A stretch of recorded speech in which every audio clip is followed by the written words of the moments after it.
Hello दोस्तों, इस प्यार को क्या नाम दो स्टार प्लस के मोस्ट पॉपुलर शो में आपको दिखाया जाएगा। आस्था के बाबूजी जो होते हैं वो उनके पास फ़ोन करते हैं और कहते हैं कि कालंदी लो बात करो।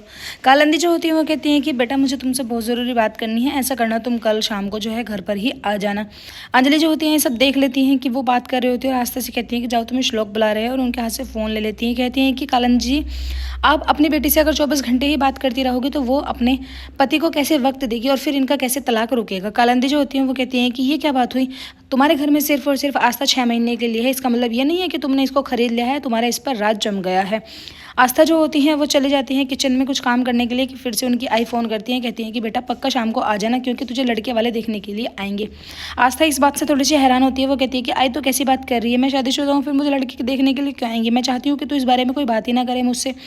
आस्था के बावजूद जो होते हैं ये सारी बातें सुन लेते हैं तो वो कालंदी पर भी बरस पड़ते हैं। कहते हैं कि इतनी भी क्या जल्दी आ गई है तुम्हारी, और क्यों तुम ज़िंदगी आस्था की ज़िंदगी जो है वो बर्बाद करना चाहती हो। उसे एक चांस तो दो, उसे जीने का एक मौका तो मिलना चाहिए ना। कालंदी जो होती है वो कहती है कि तुम्हें ऐसा क्यों लग रहा है कि मैं अपने बेटी की ज़िंदगी जो है ख़राब कर रही हूँ, बल्कि मैं तो उसकी ज़िंदगी संवारने की कोशिश कर रही हूँ। कालंदी जो होती है वो इतना कह के फिर से अपने रूम में चली जाती है और वो अंजलि जो होती हैं वो निरंजन के रूम में जाती हैं और जाके कहती हैं कि साहब मैंने आपका जो है दूसरा तोहफा भी आपको दे दिया है। उसके बाद उनके साहब जो होते हैं वो कहते हैं कि आज हम बहुत ज़्यादा खुश हैं, इसलिए हम तुमको एक तोहफा लेके आए हैं, तुम्हारे लिए एक छोटा सा गिफ्ट लेके आए हैं, ये मेज पर कुछ रखा है, उसे खोल के देख लो। आज तक अंजलि जो होती हैं वो उस गिफ्ट को खोल के देखती हैं, उसमें एक सोने का हार होता है। वो कहती है कि साहब इसकी क्या ज़रूरत थी। वो कहते हैं कि ज़रूरत तो नहीं थी, लेकिन जब तुम इसे पहनोगी हमेशा तुम्हें यही याद रहेगा कि तुमने साहब को अपने एक उनकी जो है मतलब डिमांड थी वो पूरी करी थी।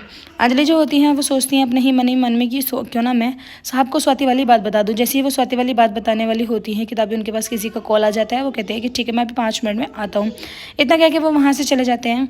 अंजलि जो होती है वो अपने गहने वगैरह को संगवा रही होती है, इधर उधर मतलब सेफ करके रख रही होती है। उधर आस्था जो होती है वो बार बार खाने के जो श्लोक होते हैं वो परेशान कर रहे होते हैं। कहते हैं कि ये पूरी ठंडी है, फिर से गर्म करके लाओ, दोबारा तिबारा चौबारा ऐसे करके उन्हें हैरान कर रहे होते हैं और अपने मन ही मन में सोचते हैं कि क्या हुआ, ये आस्था आखिर मुझसे लड़ क्यों नहीं रही है, इसको झगड़ा करना क्यों पसंद नहीं रहा। अब अंजलि जो होती हैं वो जैसे अपने गहनों को एक सेफ जगह पर रख रही होती है कि तभी वहाँ पर निरंजन आ जाते हैं। निरंजन जैसे ही वहाँ आते हैं फिर उसके बाद कहने लगते हैं कि तुम इतनी परेशान क्यों हो, क्या कुछ बात हुई है। उधर आप देखेंगे आस्था जो होती हैं वो श्लोक की ही थाली में खाना खाती हैं। जैसे ही वहाँ से खाना खा के वो चले जाते हैं, उधर अंजलि जो होती है वो राज की बात बता देती है। कहती है कि साहब आस्था जो है मुझसे स्वाति के बारे में पूछ रही थी, तभी वो कहती है कि तुमने क्या कहा। उन बोलती है कि मैंने बोला कि मैं किसी स्वाति को नहीं जानती हूँ।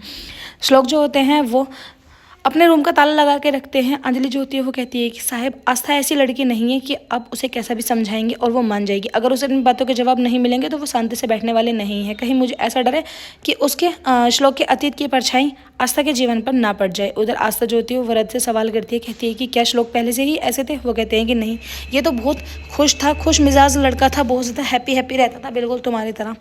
तभी आस्था जो होती है कहती है कि फिर ऐसा इनके और स्वाति के बीच में क्या हुआ, स्वाति ने ऐसा क्या कुछ किया जो इनकी जो है हालत ऐसी हो गई है कि एकदम से गुस्से में रहते हैं, खड़ूस टाइप हो गए हैं। वरद जो होते हैं वो कहते हैं कि मैं चाहता हूँ कि तुम अतीत पर ना जाओ, तुम इसका प्रेजेंट हो, पास्ट हो, सब कुछ हो, तो तुम इसलिए इस पर ध्यान ही मतलब इस पर ही ध्यान रखो। मैं चाहता हूँ कि तुम दोनों ही खुश रहो।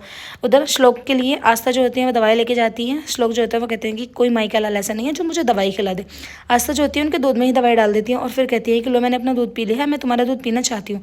ज़बरदस्ती श्लोक जो होते हैं वो अपना दूध पी लेते हैं। आस्था कहती है कि माई के लाल में दम हो या ना हो, लेकिन मेरे अंदर दम ज़रूर है, क्योंकि देखो मैंने तुम्हें सारी दवाई वाला दूध जो है पिला दिया है। आस्था जो होती है वो कहती है कि कोई हारे या ना हारे, लेकिन मैं तुमसे हार नहीं सकती हूँ। श्लोक जो होते हैं वो कहते हैं कि आखिर इसको हो क्या गया है, ये बिल्कुल भी लड़ना नहीं चाहती मुझसे, क्यों इतना इसका बिहेवियर चेंज हो रहा है। श्लोक के कुछ समझ नहीं आता है। आस्था फिर से अपने बिस्तर पर सोने के लिए चली जाती है। उसी कमरे में वो अपना पर्दा लगा के अलग बिस्तर लगाती है। एपिसोड की एंडिंग ऐसी होगी, आने वाले एपिसोड्स में आपको दिखाया जाएगा। आस्था जैसे ही रात हो जाती है, सब सो जाते हैं, तो फिर से उस वाले श्लोक वाले रूम में जाती है चाबी लेके कि तभी इसको अंजलि वहाँ देख लेती है। अंजलि जो होती है वो डांटने झपटने लगती है, कहती है कि तुम्हारी हिम्मत कैसे हो इस रूम में आने की। वीडियो अच्छी लगे लाइक करें, चैनल को सब्सक्राइब करें।